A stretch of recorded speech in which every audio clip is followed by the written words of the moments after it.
अच्छा जी। वो कल मैंने इसको फिर रन किया था और मैंने इसको फिर इपॉक्स को सेव करके रखा था। तो आप देख रहे हैं कि ये 100 इपॉक के ऊपर ये था पिक्चर का हाल, और ये आपका 200 के ऊपर है। यहाँ पे ये देखें, ये लिखा हुआ है आइट्रेशन 200। ठीक है, उसके पास उसके बाद जो आइट्रेशंस थी, ये क्या हुआ, ये तो कम नज़र आ रही हैं। अच्छा खैर, 300 400, 300 से लेके 400 है ही नहीं। एक मिनट, टाइप, हाँ वो मिसिंग है, पता नहीं डाउनलोड तो की थी। तो आगे ये 1000 इपॉक के ऊपर आता है इस तरीके से, ये 1100 के ऊपर, और ऐसे ऐसे सो ऑन। ये 2000 के ऊपर ये थोड़ा सा और एब्स्ट्रैक्ट एब्स्ट्रैक्ट चली होती चली जाती है ये। ठीक है, थोड़ा अगर आप ये देखें ना 100 वाली और इसमें फ़र्क देखें, ये जो है थोड़ी रियलिस्टिक इमेज है। फिर उसमें ये 2400 के ऊपर ये थोड़ी एब्स्ट्रैक्ट हो गई। ठीक है, आप इसको देखेंगे। ठीक है, और सर जी जी। क्वेश्चन है। जी जी बताएं। सर क्वेश्चन ये है कि हम जो है एक कंटेंट इमेज है हमारे पास और एक स्टाइल इमेज है, जी तो जी। उन दोनों को मर्ज करके हम एक इमेज बना रहे हैं। तो जो ठीक हमारे है। पास रिजल्ट आ रहा है मर्ज इमेज का, तो वो जो हमारे पास कंटेंट इमेज है उस पे स्टाइल इमेज की लेयर लग रही है या वहां पे पिक्सल रिप्लेस हो रहे हैं स्टाइल इमेज के? स्टाइल इमेज का पिक्सल नहीं रिप्लेस हो रहे, उसका स्टाइल जो है ना वहाँ से हम मतलब कॉपी करके उसके अंदर यहाँ पे हम एम्बोस कर रहे हैं, स्टाइल उसका कॉपी कर रहे हैं। सर उसका स्टाइल है इन लेयर फॉर्म है या पिक्सल की फॉर्म में वो वहां पे रिप्लेस कर रहा है, ये बात समझ नहीं आ रही मुझे। पिक्सल की फॉर्म में हो रहा है। बस दरअसल हो क्या रहा है, असल में उसका एग्जैक्टली वो पिक्सल तो नहीं कॉपी होके आ रहे हैं ना। आपको पता है, हम उसका ना वो ले रहे हैं, लॉस फंक्शन बनाया हमने उसका। ठीक है, लॉस फंक्शन से फिर हम उसके जो स्टाइल इमेज है उसको हम लॉस के साथ पुट करते हैं अपना ग्रेडियंट टेप में। ठीक है, ग्रेडियंट टेप में जब हम पुट करते हैं तो उससे वो क्या करता है कि लॉस फंक्शन का डेरिवेटिव लेता है विद रिस्पेक्ट टू आपकी स्टाइल इमेज।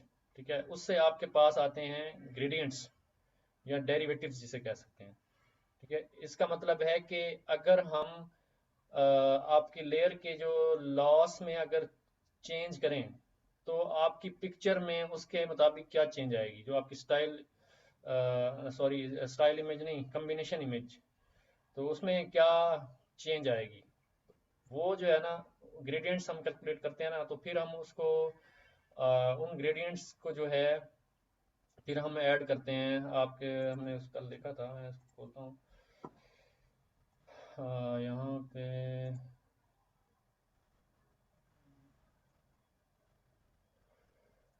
कहाँ गया?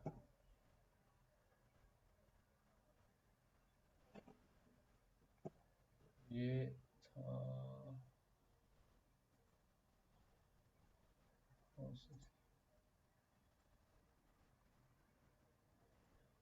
ये इसमें आप देखें तो यहाँ पे हम जब लॉस कंप्यूट लॉस करते हैं, ठीक है, कंप्यूट लॉस के बाद हमें यहाँ क्या करते हैं, लॉस कंप्यूट करके यहाँ पे देखें आप,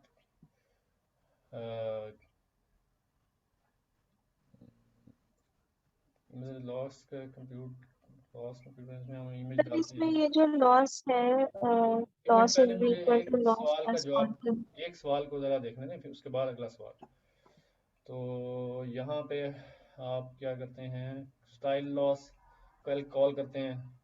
ठीक है, और स्टाइल लॉस, कंटेंट लॉस का फंक्शन। ठीक है, हर एक लॉस का अपना फंक्शन कॉल कर रहे हैं। तो उसमें जो है यहाँ पे आपके पास डिफरेंट फंक्शंस हैं। जैसे ये आपका कंटेंट स्टाइल लॉस हो गया, और ये वेरिएशनल लॉस, और इसके ऊपर ये कंटेंट लॉस।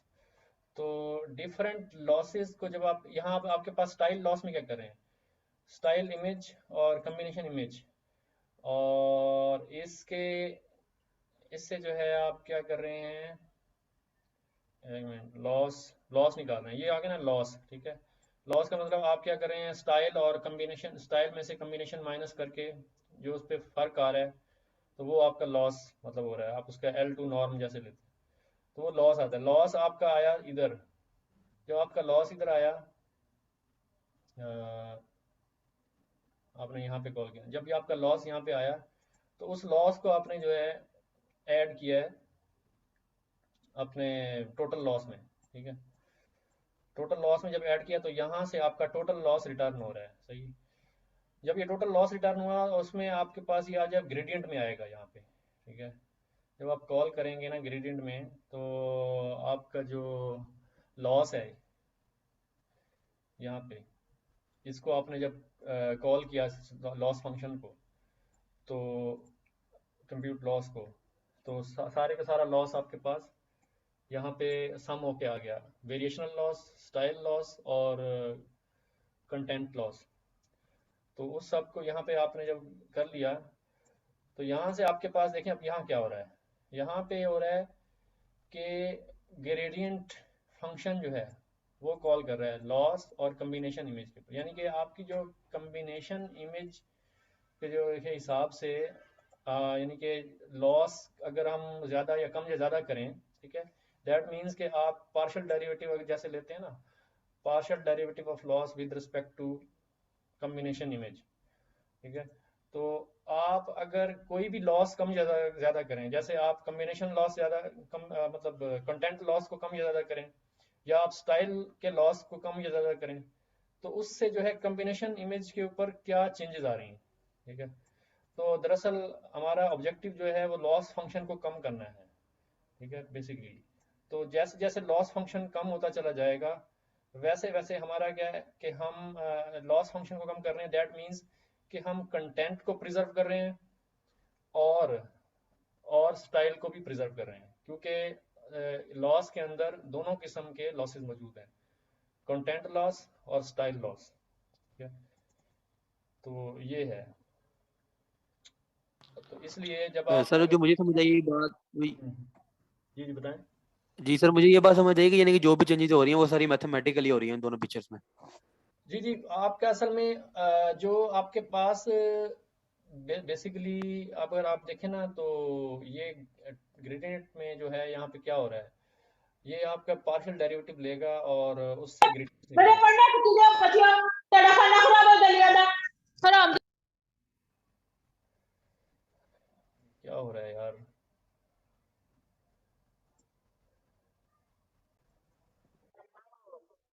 मैं आपको पता है एडिटिंग तो करता नहीं हूँ, कोई भी कंटेंट को आप फिल्टर करके डालूँ आगे, मेरे पास इतना टाइम नहीं होता। मैं जो है ना, असल में एक्चुअली मैं करना ये है कि ये हमारा क्वार्टर कंप्लीट हो जाएगा, मैं चैनल बंद कर दूंगा ये। आप लोग जो इसमें से है, जिसने पढ़ना पढ़ाना है, तो वो मुझे फिर बता देगी जी मुझे एक्सेस चाहिए, तो फिर मैं उसको एक्सेस दे दूंगा। दरअसल वो इसलिए कि ये बड़ी कैजुअल सी वीडियोस हैं, सॉरी, फिर मैं रिकॉर्ड कर रहा हूँ। तो बेसिकली तीन किस्म के लॉसेस को जो है ना मिनिमाइज कर रहे हैं बार बार। असल में बेसिकली फंक्शन इनका मकसद क्या है पता है, ये ना हम कस्टमाइज्ड लॉस फंक्शन बना रहे हैं, ठीक है, कस्टमाइज्ड हमारे प्रॉब्लम स्टेटमेंट के मुताबिक हमने एक कस्टमाइज लॉस फंक्शन बनाया है, ठीक है, जो कि कुछ लॉस फंक्शन तो आपको पता है, जैसे कि आर एम एस प्रॉप है या एडम है, क्या ऑप्टिमाइजर होता है वो। लेकिन जो लॉस फंक्शन होता है, जैसे मीन स्क्वेयर एरर है, मीन एब्सोल्यूट एरर है, और कौन कौन से होते हैं, mean square error, mean absolute error, और बाइनरी क्रॉस एंट्रोपी, तो ये कैटेगोरिकल क्रॉस एंट्रोपी, इस तरह के जो लॉस फंक्शन है वो ऑलरेडी प्री डिफाइंड है आपके उसमें। आप क्योंकि डीप लर्निंग में अपने टेंसर फ्लो वालों ने अपने ये ऑटोमेटिकली बना के रखे हुए हैं आपके लिए, ठीक है। लेकिन ये जो आपका प्रॉब्लम है ना, इसके अंदर ये है कि आपने खुद से डिजाइन किए हैं लॉस फंक्शन, ठीक है, और ग्रेडियंट डिसेंट जो है वो भी आपने मतलब उसके ऊपर फिर खुद से डिजाइन किया है हर चीज को, प्रॉब्लम के हिसाब से, जो रिसर्च जिसने बंदे ने की है इस स्टाइल ट्रांसफर की, ठीक है। तो कुछ थोड़ा सा क्लियर हुआ है। यस सर, काफी क्लियर हो गया। चले, तो बस ये भी मैंने इसको रन किया था, और इसका आपके पास जो है यहाँ पे ये कॉल करता है 4000 आइट्रेशंस हैं, लेकिन उसमें इसने एक चेक लगाया हुआ है कि अगर ये डिविजिबल बाई 100 हो ना, आई की जो अगर डिविजिबल हो, मतलब अगर 100 आइट्रेशन हो जाएं, उसके ऊपर हमें लॉस दिखाए कितना लॉस आ रहा है टोटल, और उसके साथ साथ हमें ये इमेज प्रिंट कर, इमेज को जो है ना सेव करके दें। ठीक है, इमेज का नाम इसने बताया combination image at iteration this. ठीक है, तो ये जो है ये आपका आ गया इमेज का, ये आ गया यानी कि ये आइट्रेशन 100। ठीक है, आइट्रेशन 100 और loss function loss is equal to this. इस तरीके से जब 200 आएगा यहाँ पे, मतलब आइट्रेशन में, तो इस तरीके से ये प्रिंट करता जाएगा। हर 100th जो आपका चंक है आइट्रेशन का, उसके ऊपर ये प्रिंट पिक्चर को प्रिंट करेगा, साथ ही साथ जो उस पिक्चर की उस वक्त जो स्टेट होगी। ठीक है, क्योंकि हर आइट्रेशन के साथ पिक्चर में वो आपका जो ग्रेडियंट है ना वो ऐड हो रहा है। ठीक है, इसलिए पिक्चर जो है वो चेंज होगी हर वक्त, हर आइट्रेशन के ऊपर। तो यहाँ पे आप देख रहे हैं ये जब पिक्चर को वो चेंज करता है, ये इमेज इज इक्वल टू, कहाँ गया वो,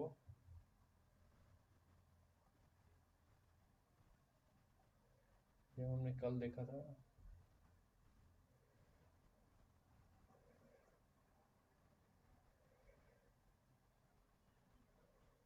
लॉस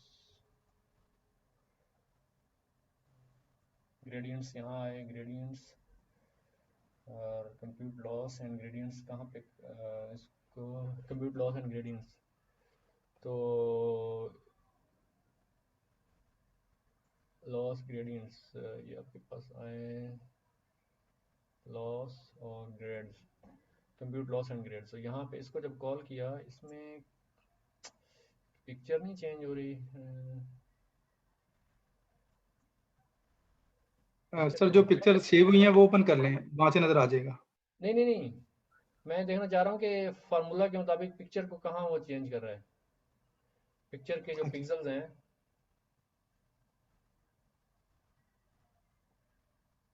दरअसल नहीं, वो उसके उसमें ही चेंज होगा, ग्रेडियंट्स के दौरान चेंज होगी वो, आपकी जो एक्टिवेशन आएगी ना उसी में चेंज होगी पिक्चर खुद ब खुद।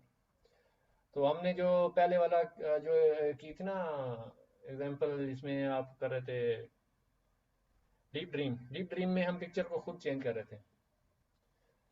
ठीक है, तो इसके अंदर जब आप ये चलाएंगे और इसमें आपके ये इमेज जो है ऑटोमेटिकली खुद चेंज होगी, कॉम्बिनेशन इमेज जो भी आपकी आ रही है वो खुद ब खुद उसकी वो चेंज होगी।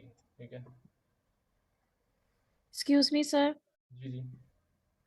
सर जैसे ये जो एप्स आती हैं मोबाइल में और हम जैसे पिक्चर को एडिट कर देते हैं, लाइक हमें जैसे ब्लैक एंड वाइट पिक्चर चाहिए या डिफरेंट एडिटिंग कर देते हैं, तो ये हम वो वाला मॉडल ट्रेन कर रहे हैं, मतलब आप इसमें। ये एप्स जो है ना सारी इससे बनी हुई हैं जो आपके ओके, मतलब हम्म ये जो हम मॉडल ट्रेन कर रहे हैं तो दैट्स मीन हम इसमें स्टाइल को प्रिजर्व कर रहे हैं, मतलब इसमें स्टोर हो जाएगा, और जब हम नई नई पिक्चर्स देंगे इसमें तो वो वाला स्टाइल उस पर इम्पोज होकर आ जाएगा बिल्कुल हमारी बिल्कुल पिक्चर पर। बिल्कुल बिल्कुल। ओके जो आप ओके ओके पिक्चर देंगे और जो आप ऑब्जेक्ट की कंटेंट की पिक्चर देंगे, तो वो उसमें ओके उसके इम्पोज। बैकग्राउंड को जो है एम्बोस कर देगा आपके स्टाइल को उसके ऊपर। ठीक है, ओके, और मतलब जैसे अभी हमने ये स्टाइल दिया है एम्बोस का, अगर हम कोई और स्टाइल का ऐप तैयार करना चाहें तो हम दूसरा स्टाइल देकर एम्बोसिंग का डिफरेंट ऐप बना सकते हैं। हाँ, लेकिन उसमें एक चीज जहन में रखें कि इसने हमें बताया कि दो स्टाइल को आपस में आप नहीं कर सकते। दो स्टाइल को आप जो है ये चाहें कि दो स्टाइल को कंबाइन करके एक तीसरा स्टाइल बनाए, नहीं, एक कंटेंट होगा और दूसरा स्टाइल होगा, तो तब ये वर्क जी करेगा। सर, मतलब जब भी हम कोई तस्वीर देंगे एज अ कंटेंट तो वो उसको इम्बोस कर देगा, मतलब हम स्टाइल नहीं देंगे, स्टाइल तो ऑफ कोर्स इस मॉडल में ट्रेंड है, हम बस कंटेंट देंगे और वो नहीं उसको नहीं नहीं, इम्बोस करता जाएगा। आपको दो इमेजेस देनी पड़ेंगी, एक स्टाइल की एक कंटेंट की, हमेशा। जब भी नया जब भी नया स्टाइल लगाएंगे और नया कंटेंट लगाएंगे, तो वो आपका स्टाइल इमेज और कंटेंट इमेज दो इमेजेस आपको देंगे, इसकी दो इनपुट्स हैं स्टाइल और कंटेंट, तीसरी आपकी जो है ना कॉम्बिनेशन है उसकी, वो आउटपुट है। लेकिन सर जो हमने मोबाइल ऐप्स देखी हैं तो उसमें तो सिर्फ हम पिक्चर देते हैं और उसमें बता रहा होता है कि कौन सा स्टाइल तुम्हें चाहिए, तो हम जब पिक्चर देते हैं तो वो स्टाइल हमें डेवलप करके दे देता है। तो वो उन्होंने बैक एंड पे उन्होंने एक कुछ सिलेक्शन की हुई है ना कि 3-4 स्टाइल रखे हुए हैं, तो आप जो स्टाइल सेलेक्ट करते हैं तो उसके हिसाब से वो जी। आपको आउटपुट दे देता है। इसमें जो हम मॉडल ट्रेन कर रहे हैं इसमें हमें दो तरह से देना होगा, एक कंटेंट और एक हमें स्टाइल देना होगा नेसेसरी, तब हाँ, ये रन करेगा। बेसिकली जो मेरा ख्याल है ना, क्योंकि उनका रिजल्ट बहुत फास्ट होता है ना, अभी यहाँ पे तो हमने इसको देखा कि ये क्या कर रहा है, ये इसको ट्रेन कर रहा है और करता जा रहा है करता जा रहा है और एंड तक करता जा रहा है। तो उसमें बेसिकली ये हो सकता है कि उन्होंने क्या किया हुआ हो कि 4-5 स्टाइल्स के ऊपर उन्होंने मॉडल को ट्रेन करके रखा हुआ हो, ठीक है, और उसके बाद सिर्फ जो है ना वो उसको पिक्चर इनपुट देते हो और वो जो है ना उस स्टाइल के मुताबिक आपको आउटपुट दे देता है, मतलब उसका फास्ट होता है ना प्रोसेस, ठीक है। ओके, मतलब बेसिक यही है। बेसिक यही है, बेसिक यही है, उसने आपको अभी इसके शुरू में बताया भी है यही चीज़। यहाँ अगर आप पढ़े पढ़े ना तो आपको पता चलेगा, उन्होंने लिखा हुआ है कि वो स्टाइल जो है ना, वो जो बहुत सारे लोगों ने जो एप्स बनाई है ना वो इसी के ऊपर बेस्ड है, इसमें लिखा हुआ है, ये मैंने ओके हमने सर। पढ़ा था कहीं पे, ठीक है। तो इसमें जो है आपके पास, तो ये सारा आपके हर हर आइट्रेशन, हर 100th आइट्रेशन के ऊपर ये आपकी पिक्चर को सेव कर देता है और आपके लॉस को डिस्प्ले करता है, कितना लॉस आ रहा है, और आपके इमेज को जो है वो चेंज कर देता है, क्योंकि यहाँ पे आपकी जो ग्रेडियंट आप कैलकुलेट करते हैं, ठीक है, तो उसके उसका मतलब यही है कि आपका जो इमेज जो है ना उसमें लॉस फंक्शन के साथ साथ चेंज आ रहा है, ठीक है, जैसे जैसे लॉस कम हो रहा है वैसे वैसे पिक्चर चेंज हो रही है, आपकी कॉम्बिनेशन इमेज चेंज होती जा रही है। तो बस यहाँ पे ये यहाँ तक इसको समझेंगे, ये हमारा हो गया। उसके बाद है हमारा वेरिएशनल ऑटो एनकोडर्स, ठीक है, तो ये स्टार्ट करते हैं। क्या टाइम हो रहा है, सही है, तो इसको बस पढ़ने की तो शायद ज़रूरत नहीं है, तो आप इसको पढ़ लेंगे, कोई मसला हो तो बताइएगा। अच्छा जी, generating images with variational auto encoders. The most popular and successful application of creative AI today is the image generation, ठीक है, इमेज जनरेशन जो है बहुत ही पावरफुल इसकी फीचर है, deep learning latent visual spaces and sampling from them to create entirely a new pictures interpolated from the real ones. Pictures of imaginary people, मतलब ऐसे लोगों की पिक्चर आप बनाएंगे जो कि एग्जिस्ट ही नहीं करते, imaginary places, imaginary cats and dogs and so on. In this section, and the next section, we will review some high-level concept pertaining to image generation alongside implementation detail relative to two main techniques in this domain. Variational autoencoders एक technique है जिससे हम images generate करेंगे, दूसरी technique जो है वो generative adversarial gains है। Note that the technique I will present here aren't specific to images. You could develop latent space of sound, music, or even text with the GANs and VAEs. But in practice, the most interesting results have been obtained with pictures, and that's we will focus on here.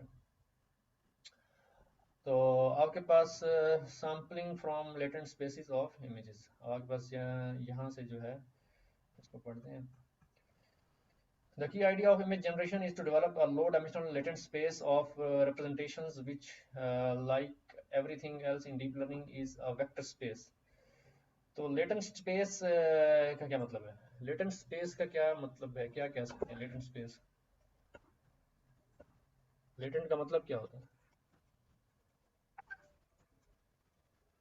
हवा में, यानी उसकी कोई ठोस हैसियत नहीं है।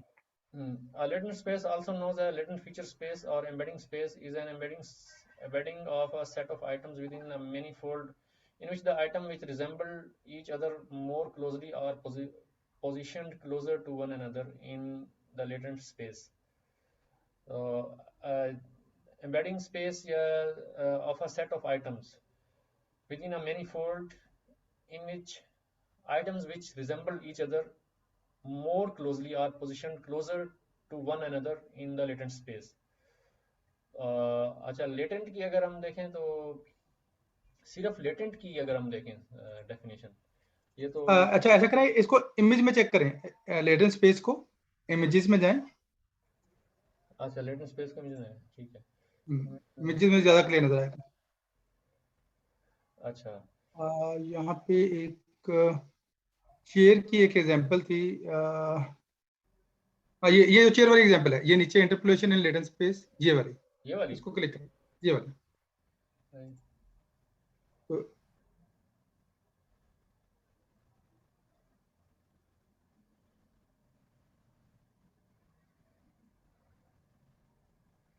इसको वो इमेज जो है वो उसको ये, हाँ, ये इमेज जो है, ये इमेज देखिए वो किस तरह चेंज हो रहा है, वो इसको बता रहा है कि इसकी एप्लीकेशन क्या है। अच्छा अच्छा अच्छा, ठीक ठीक ठीक।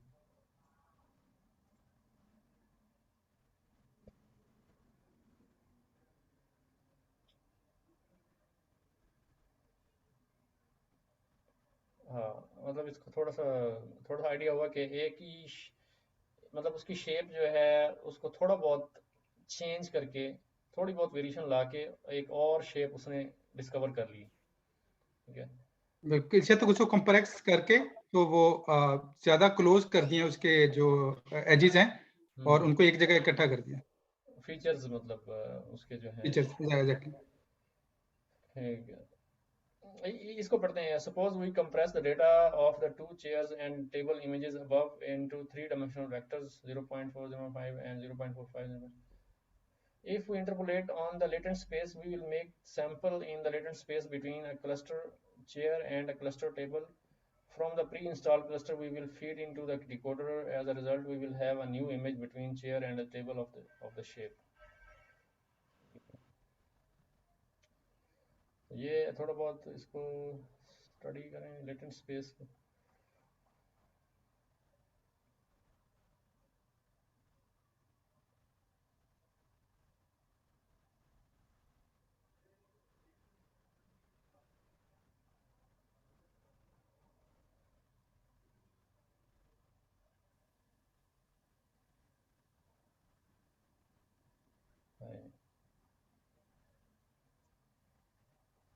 ये ऑटो एनकोडर की लिखी हुई है।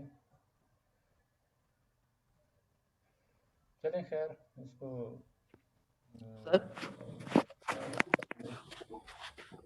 रखेंगे। सर क्वेश्चन है।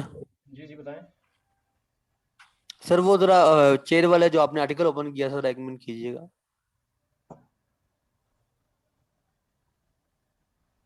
सर यहाँ पे जरा इसको, हाँ जी, ऐसे जरा ऊपर करने, वहाँ पे उसने बोटलनेक लिखा हुआ है, उसको लेटेंट स्पेस को उसने बोटलनेक क्यों लिखा हुआ है? अच्छा, बोटलनेक क्यों लिखा हुआ है? हाँ जी, बॉटलनेक इसलिए लिखा हुआ है कि उसे कंप्रेस कर देता है, उसमें से कुछ चीजें यानी इतने ज्यादा उसके होते हैं, उसको कंप्रेस कर लेता है, उसमें से फीचर कुछ स्पेस, इंपॉर्टेंट जो फैक्टर्स हैं वो फीचर स्पेस फीचर्स निकाल लेता है। यूँ समझें कि क्योंकि फीचर स्पेस को कम कर दिया ना, मतलब बहुत बड़ी कम फीचर कर दिया उसने। उसको representations sir similar data points को कंप्रेस करता है, जो सिमिलर डेटा पॉइंट्स होते हैं ना उनको कंप्रेस करता है वो। तो यही लेटेंट स्पेस रिप्रेजेंटेशन है, यानी कि आपके जो बड़ी जो वाइड फीचर स्पेस है, आप उस फीचर स्पेस को जो है ना छोटे स्केल पे लेके आ गए हैं, तो वहां से फिर आप उसको रिकंस्ट्रक्शन कर रहे हैं, दोबारा से इमेज को रिकंस्ट्रक्ट कर रहे हैं उसी उसी रिप्रेजेंटेशन स्पेस में से, तो इसी को लेटेंट स्पेस कह रहे हैं। अच्छा, ये ओके सर। इसको पढ़ लेते हैं। It is a neural network that acts as an identifier. When we turn a model into an identity function, ठीक है, we are forcing it to store all the relevant features of the input data in a well-informed compressed representation to be able to reproduce it in a major way. तो आप क्या करें कि इसकी information को compress करके ना, जैसे आप एक फाइल को जिप करते हैं ना, ठीक है, जिप करके आप उसको एक जिप फॉर्म में ले लेते हैं या रार फॉर्म में ले लेते हैं, फिर आप उसको अनजिप करते हैं तो आपकी वही फाइल इधर जनरेट हो जाती है। इस तरीके से आपने इस रिप्रेजेंटेशंस को जो है ना कंप्रेस कर दिया, जिप कर दिया, कंप्रेस करके आप इसको स्मॉल रिप्रेजेंटेशन में ले आए, उसके बाद आपने इसको रिकंस्ट्रक्ट किया तो यहाँ पे आपके पास एक नई इमेज बनी।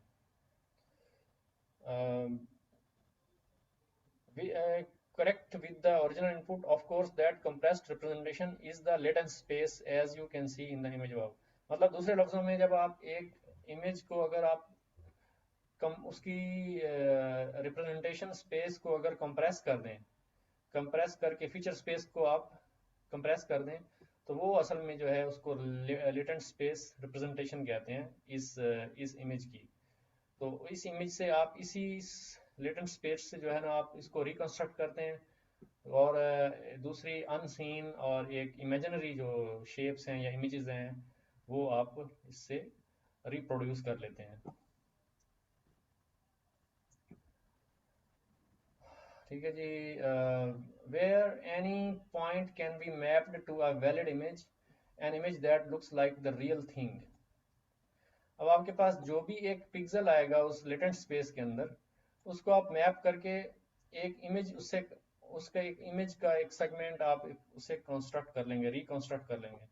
The module capable of realising this mapping taking as the input as a latent point and output putting an image a grid of pixels is called a generator. तो अब वो एक पिक्सल है जहाँ पे मिसाल के तौर पे उसने यही बात की ना मेरे ख्याल में, ये टेकिंग इनपुट लेटेंट पॉइंट। अब आप एक जनरेटर जो है ना, एक आपकी एक मशीन है या एक आपका यूं समझें एक ब्लैक बॉक्स है, ठीक है। वो क्या करता है, वो यहाँ से एक पॉइंट लेता है या एक पिक्सल लेता है, ठीक है, या सेट ऑफ पिक्सल लेते हैं, 4 पिक्सल या 2 पिक्सल या 3 पिक्सल, जितने भी एक पिक्सल लेते हैं, उन पिक्सल्स को वो क्या करता है एक्सपैंड करके उससे एक जो है इमेज बना देता है, ठीक है। उससे एक ग्रिड बना देता है इन पिक्सल्स की, यानी कि 4 पिक्सल को लेके वो 16 कर देगा, मिसाल के तौर पे 16 पिक्सल में कन्वर्ट कर देगा। तो वो 16 पिक्सल जो हैं वो आपके पास जो है मतलब एक इमेज का छोटा सा पोर्शन बन जाएगा जो राइट साइड पे। तो this is called the generator. जो ये काम करता है इसको जनरेटर कहते हैं। In the cases of GANs में इसको जनरेटर कहते हैं, और a decoder in case of variational encoders, और VAE या वेरिएशनल एनकोडर्स में इस फंक्शन को क्या कहते हैं या इस मशीन को क्या कहते हैं, वो उसको कहते हैं डिकोडर। तो ये बस ध्यान में रखिएगा, ये बड़ी इंपॉर्टेंट है आपके उसमें वाइवा के उसमें क्विज के हिसाब से। तो जो आपका जो मशीन या जो ब्लैक बॉक्स जो कि आपके लेटेंट स्पेस में से पिक्सल्स को या पॉइंट्स को लेके उसको जो है एक्सपैंड करके ग्रिड ऑफ पिक्सल बना देती है, तो उसको जनरेटर गैन्स में जनरेटर कहते हैं और वेरिएशनल ऑटो एनकोडर्स में डिकोडर कहते हैं। once such a latent space has been learned, अगर इस तरह की latent space आपके मॉडल ने लर्न कर ली है, you can sample points from it, आप उसके पॉइंट्स से सैंपल ले सकते हैं, and by mapping them back to image space generate image that have never been seen before। तो 1 मिनट होल्ड करें, 5 मिनट बाद दोबारा शुरू करते हैं, ठीक है।